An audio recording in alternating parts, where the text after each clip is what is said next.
Guys, welcome back to today's video. Today is Wednesday, October 2nd, 2024, and today we are going to be talking about the Cook Political Report and their brand new set of polls released today across Arizona, Georgia, Michigan, Nevada, North Carolina, Pennsylvania, and Wisconsin, showing Kamala Harris with a lead in 6 out of the 7 battleground states of this election cycle that we are so incredibly invested in, and so are the campaigns, quite frankly, for this year's November race.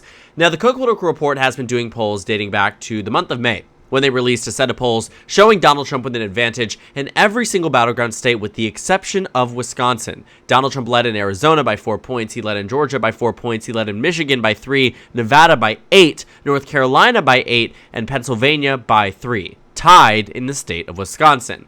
But then came in Kamala Harris, and in August, she turned around the race, and now today, based on the current margin, right around October, right before the election, she maintains the leads in these battleground states.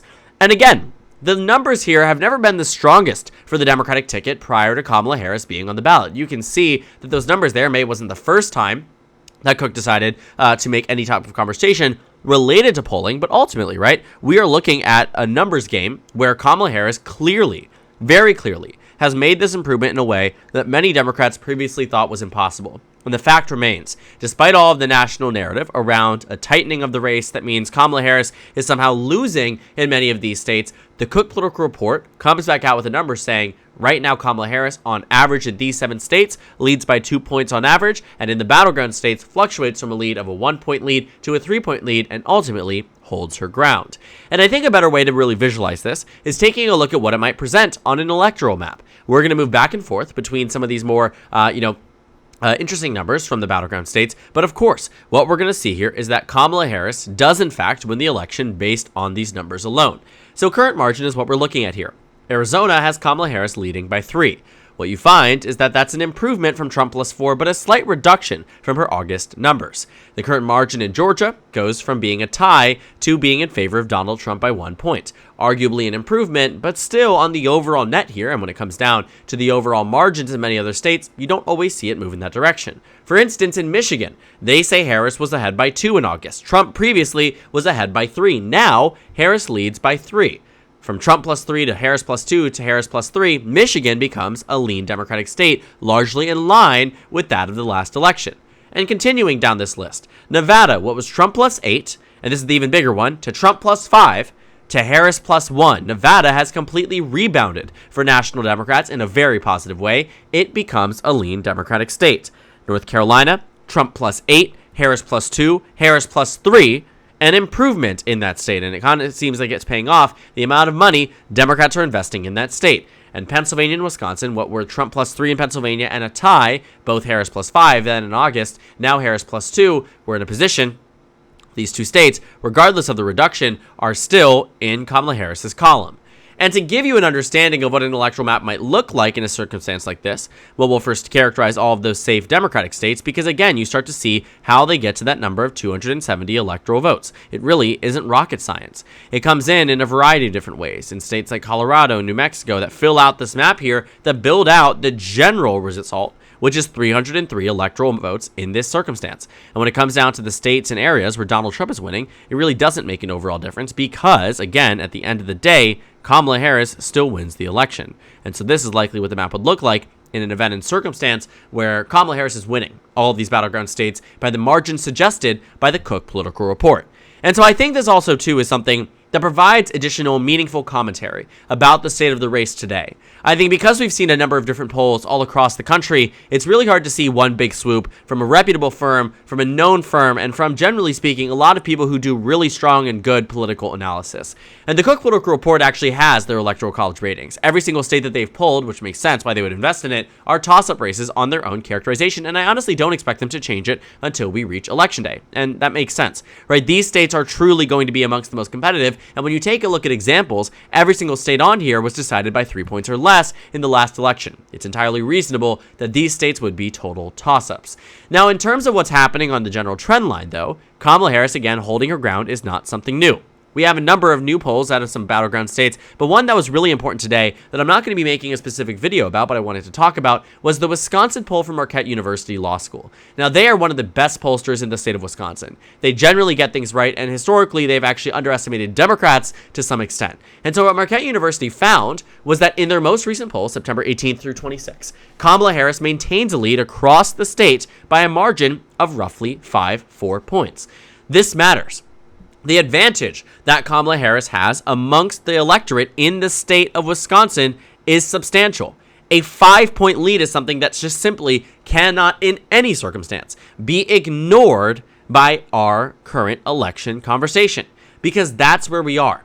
Trump and Harris are in a close race, but it shines through when Harris maintains an advantage. That amongst third-party candidates, supposedly amongst groups that we've been promised from the beginning, we're only hurting Harris. In this poll, it's hurting Trump. 52 to 48 becomes 49 to 44 to 3 to 1 to 1 to 1. What happens here? Sure. Jill Stein, left-leaning candidate, gets support. Sure.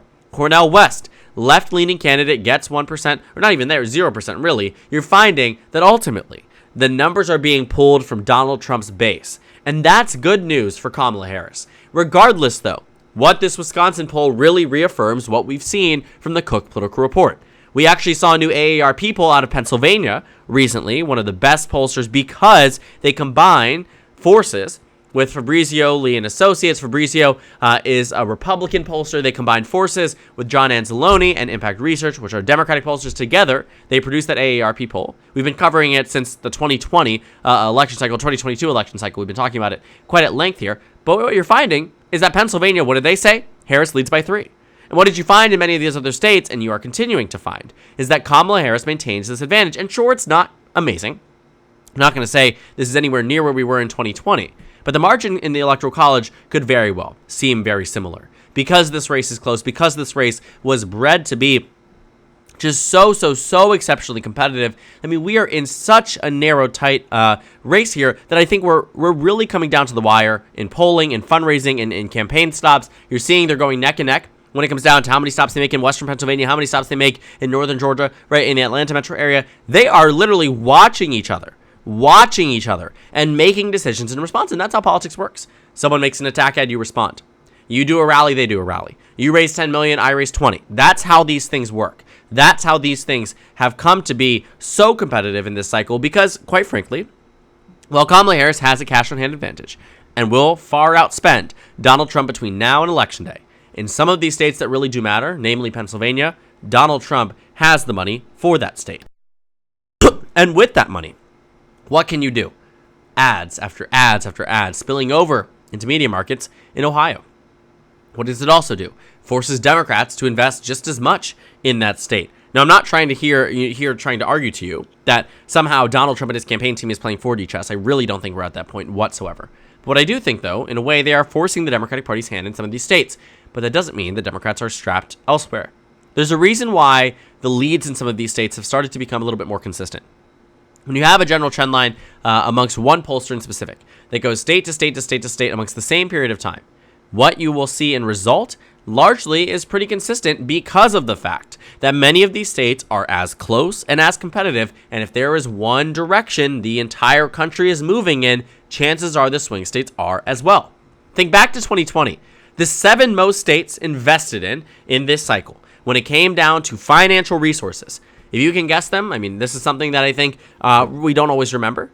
But when you take a look at where they're investing, Wisconsin, Michigan, and Pennsylvania, easy ones. Easy ones you can pick out. Georgia, Arizona, easy ones you can pick out. North Carolina is a bit of a trickier one, but it makes sense. This is a state that's being invested in this cycle.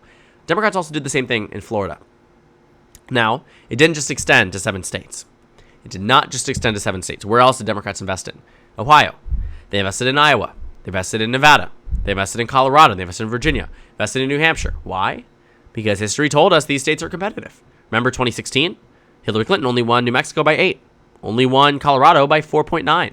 Only won Nevada by 2.4. Only won Minnesota by 1.5. Only won Maine at large by 2.9. Only won New Hampshire by 0.37. With a running mate from the state, only won Virginia by 5.3. Why does this matter? What did we learn from this? Well, what we learned was that these states were competitive and needed to be invested in reasonably so for the next cycle.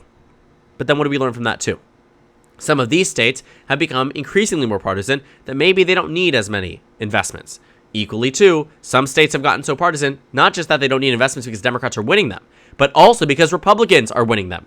Think about the tens of millions of dollars that were spent in Ohio and Iowa. Let's take a look at the shift from 2016 to 2020. Iowa shifted just 1 point. The national average shifted quite tremendously to the left. Ohio shifted by 0.098. Did it shift at all? No. You're talking at, barely anything. Barely, not even a tenth of a percentage point did Ohio shift. Sure, it might have been in a leftward direction, but nothing substantive or meaningful in the state of Ohio from that shift, despite the tens of millions of dollars that were invested in that race there. Was there a competitive Senate race? No. Was there a competitive governor's race? No. Were there competitive House races? No. It was the presidential that drove all that money there. My point being, the Democrats, I think, are really in a position where they're leading in these states because of the narrow focus of swing states in this cycle. It makes sense. 2008 is a good example, too, of think about how many competitive races there were in 2008. Take a look at some of these races, right? Missouri was 0.13. North and South Dakota were single digits. You were seeing West Virginia less than safe. Montana was 2.3. Obama visited Montana. Multiple stops in Missouri. He won Indiana. He won Iowa by 10. Right? And even then, again, more swing states. They invested in at least 15 states. Same thing in 2012. Same thing in 2016. Hillary Clinton genuinely made stops in Missouri, right? She made stops in some of these states because the polling had suggested these races were more competitive. Democrats learned very quickly that not all of these states are meant to be campaigned in. Not all of these states are meant to be focused on, at least when it comes down to a financial resource standpoint, when it comes down to a financial investment standpoint. You're seeing here, not when I say financial resource, I also mean volunteer resource. I mean people on the ground, people who are willing to get in and out of these states. We know, based on the data that is provided to us, that these 7 states are amongst the most competitive. And that's why it was news, really, when Donald Trump's team announced that they would now be investing in New York. They opened up field offices in Minnesota and Virginia. We knew that Trump was never going to win those states, but he still wanted to open up offices. When you take a look at how many offices he has in North Carolina, it rivals that of what the proposed plan was for Minnesota. Why is that? North Carolina is far more competitive and far more winnable for the Trump team, but they thought this election would be a cakewalk, so they decided to expand, not realizing that in the event something didn't go their way, and July 21st was that day, it didn't go their way, and since then it really hasn't, that they needed to revert from that and go back to where they were with traditional investments in these 7 states. But Democrats have been staying the course. They have been doing it right. And that's why when the switch at the top of the ticket happened, you see such a tremendous shift from May to August. Because a lot of the problem that voters had in this situation was simply that Biden was at the top of the ticket. You saw that the majority of voters felt he was too old to lead another second term. You saw that the majority of voters here said that Biden just simply wasn't the guy they wanted to vote for in a second term. At the end of the day, though, he still was holding his ground in theory, right? It was still a race that was maybe not necessarily as winnable as it ever was before, but it was certainly still a race that Donald Trump wasn't popular enough to completely slam dunk Joe Biden the same way someone like Nikki Haley was doing in hypothetical polling. But Kamala Harris does a lot better. And again, back to that point, Democrats have been investing in these states since the very beginning. They knew these 7 and not these 12 and not these 15, but these 7 battleground states will make all the difference in this election cycle. And so they adjusted accordingly. They invested in North Carolina $50 million, $80 million in Pennsylvania, tens of millions across the rest of the battleground states because they know what works. They know what the investments need to look like and where they need to go. That's why Kamala Harris has this advantage.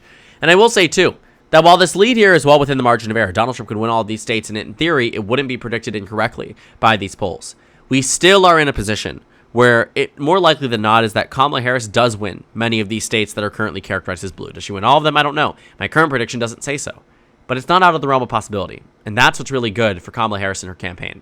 For the media narrative for the past month on Fox News and right-wing sources that Kamala Harris is, collapsing. That Kamala Harris is in a position where she's no longer going to be, super strong or doing well in the race. No, right? That's not happening. That's not happening. There is not some complete and total collapse, especially after last night's debate where the right wing proclaimed victory. But CBS News said it was tied, and CNN had J.D. Vance with a 2-point lead. Sure, props to J.D. Vance. Based on the CNN poll, you won the debate narrowly. But when it comes down to voter favorabilities, Tim Walz went from plus 14 nationwide to plus 34 nationwide. That's so impressive, and it's something that does make a difference. Because while maybe Tim Walz didn't win the debate in terms of how people thought oration went, he did win in terms of favorability. He won in terms of perception, and that's really what makes a difference.